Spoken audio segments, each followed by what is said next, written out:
Hello बच्चों, आइए इस प्रश्न को देखते हैं।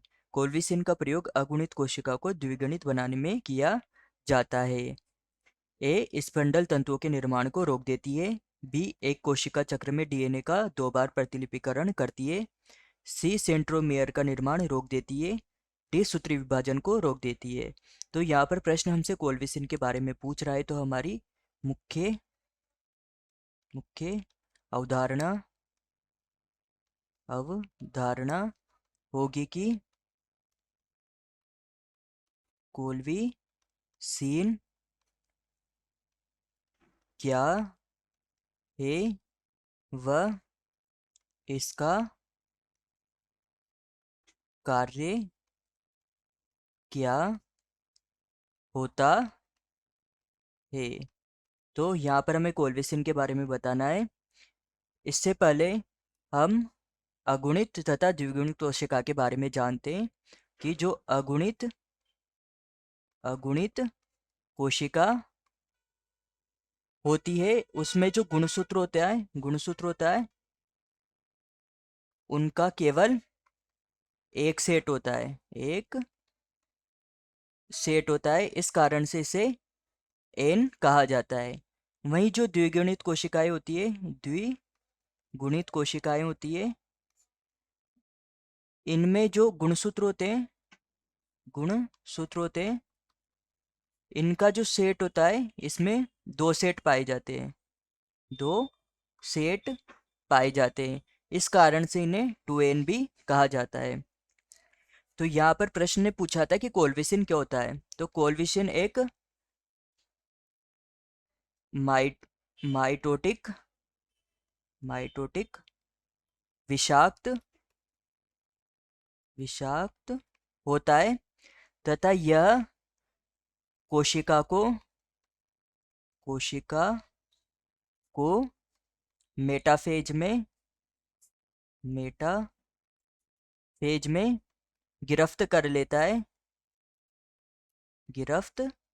है तथा इसे एनाफेज में नहीं जाने देता है। कोशिका को एनाफेज में नहीं जाने देता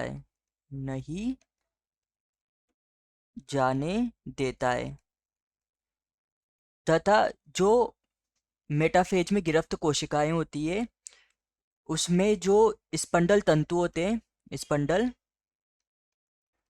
स्पिंडल तंतु होते हैं, यह उनके निर्माण को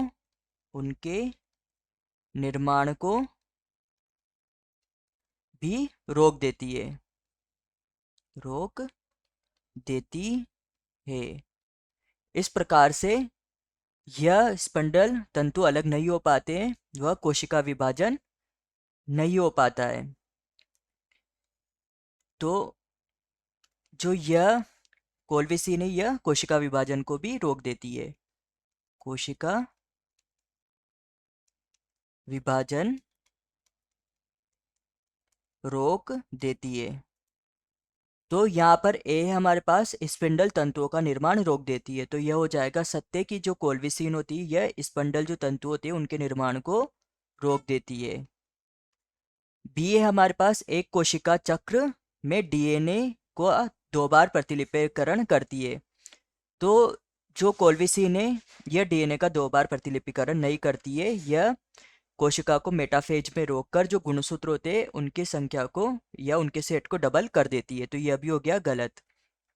सी सेंट्रोमियर का निर्माण रोक देती है। तो जो सेंट्रोमियर होता है वह गुणसूत्रों की एक संरचना होती है, तो यह उसके निर्माण को भी नहीं रोकती है। डी हमारे पास सूत्री विभाजन को रोक देती है। तो जो कोल्विसिन होता है वह सूत्री विभाजन भी नहीं रोकता है, यह कोशिका। तो यहाँ पर हमारे पास प्रमुख सिद्धांत होगा कि कोल्विसिन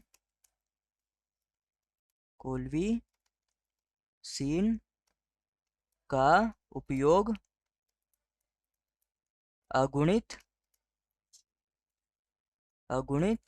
कोशिका को द्विगुणित द्विगुणित करने में किया जाता है। तो आशा है कि आप इसे अच्छी तरह समझ गए होंगे। धन्यवाद।